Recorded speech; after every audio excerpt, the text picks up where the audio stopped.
Viral हुआ खेसारी और कादर अडवाणी का जबरदस्त वीडियो। जी हाँ, इस वीडियो में खेसारी और कादर अडवाणी काफी रोमांटिक नजर आ रहे हैं। तो चलिए बिना देरी किए वीडियो में आगे बढ़ते हैं और आपसे को दिखा देते हैं खेसारी और कादर अडवाणी का ये वीडियो।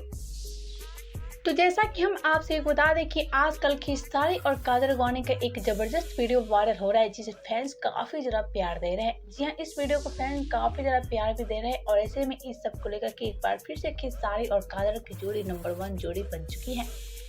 हम आपसे एक बता दें, इस वीडियो को लेकर खेसारी और कादर अडवाणी के फैंस भी काफी ज्यादा एक्साइटेड है। जी हाँ, सबका ये कहना है कि एक बार फिर से लौट आई खेसारी और कादर अडवाणी की जोड़ी। तो चलिए बिना देरी किए वीडियो में आगे बढ़ते हैं और आपसे एक दिखा देते हैं खेसारी और कादर अडवाणी का एक जबरदस्त वीडियो।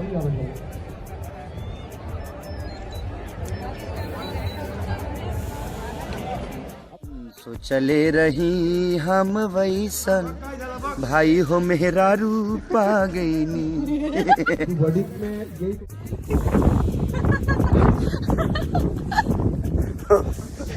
क्या हो रहा है सर? हमारे प्यारे डायरेक्टर साहब, क्या हो रहा है सर?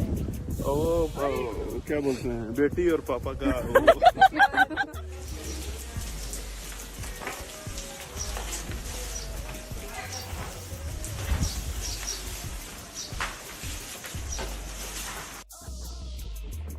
तो आप सबका क्या कहना है खेसारी और कादर अडवाणी को लेकर, हमें नीचे कमेंट बॉक्स में जरूर बताएं। और हाँ, अगर आप सब भी हमारे चैनल को सब्सक्राइब नहीं किए हैं तो इसे जल्दी से सब्सक्राइब कर ले।